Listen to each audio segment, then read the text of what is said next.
Hey guys, Jeremy from Lucky Hat Outdoors, and as you well know at this point, I'm in totally new terrain and I'm having to learn things kind of on the fly, targeting fish species that just quite honestly don't really exist in the waters I'm used to. So I figured I'd try something new for the next couple of weeks or months, and after each fishing trip, if I do something that works or doesn't work, we'll come back in and talk about it in kind of a after the episode follow-up.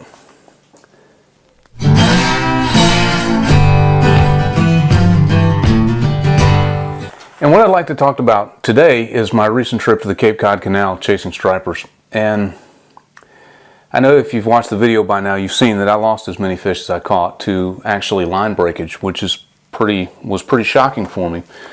I woefully underestimated the strength of striped bass, especially in heavy current, and I paid a price for it with at least 3 fish and quite honestly a fair amount of lost gear. You know, one of the lures I was throwing is a SP minnow in bone, and the first fish you saw was caught on this, and it came as a recommendation from the guys at Bass Pro Shop, and I got to admit it worked. But as you saw in the video, completely destroyed the treble hooks on this. So talked to a few people that have said that that's a pretty common problem with the SP minnows, that they do catch fish but the hooks are weak and they get destroyed. Went to Bass Pro Shop today, and unfortunately they don't have the right size hooks. So I do happen to have 2 and a couple of split rings, but I'm not really sure of the quality of these hooks. So here in a minute I'm going to go ahead and re-rig this and put new hooks on it and go ahead and set it up to go again. But in the future I'm going to be ordering some, I believe it's 0 size treble hooks in split rings, and trying to upgrade the hardware on some of these jerk baits. Now the next fishes I caught were on the, what is this? Well, it's Savage Gear, and they describe it as a kind of a sand eel simulator. It looks to me almost like a giant matrix shad, and they just have a slightly more, as you can see, kind of straight line jig head, and as it swims through the water it has a really aggressive side to side swimming motion that I could see it, and it's pretty impressive how much motion you got out of these.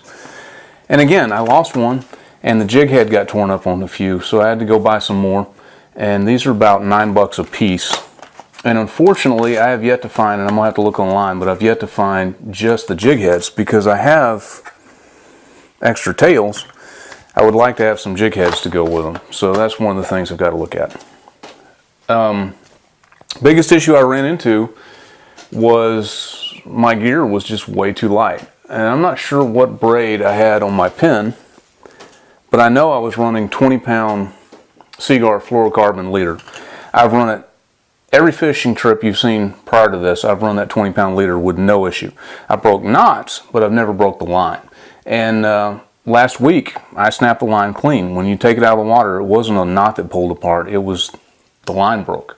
So headed back to Bass Pro Shop looking to upgrade, and unfortunately they didn't have my brand, so I'm going to be trying some new stuff. So I have 60-pound Yozuri fluorocarbon. We're going to give that a shot until I can find the Seaguar.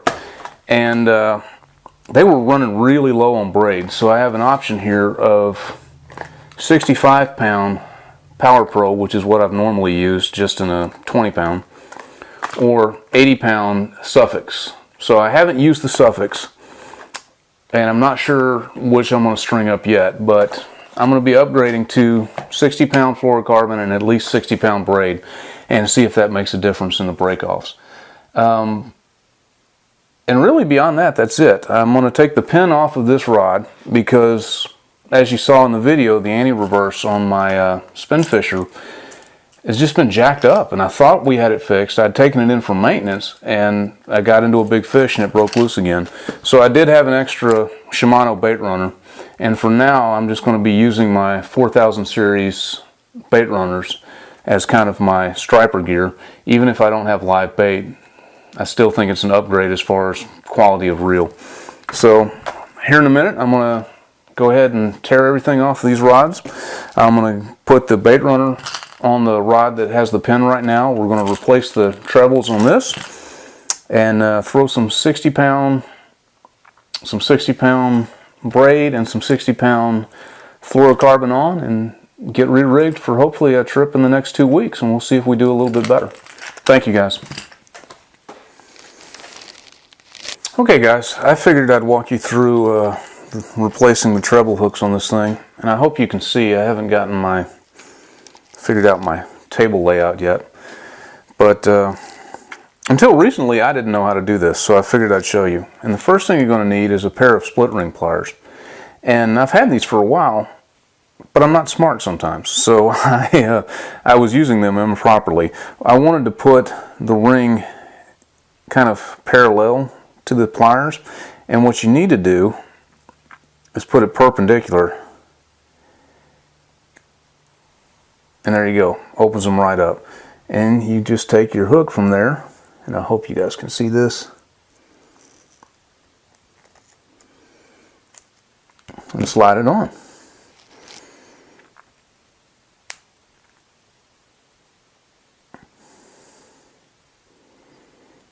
Now I just got to find the end of this thing. There it is.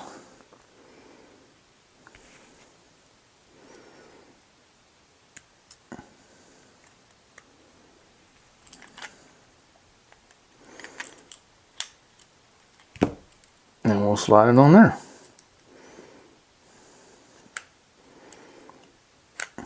And it really makes me feel like a little bit of an idiot because it took me so long how to figure out how to do this, and I didn't think to YouTube it myself. So it's part of the reason I wanted to show you. And again, I hope the video is coming out. But just perpendicular to the split ring pliers.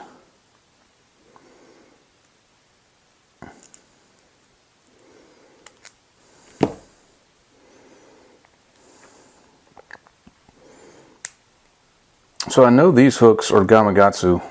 I'm not sure what material they're made out of, and I know Gamakatsu tends to be a little bit lighter wire.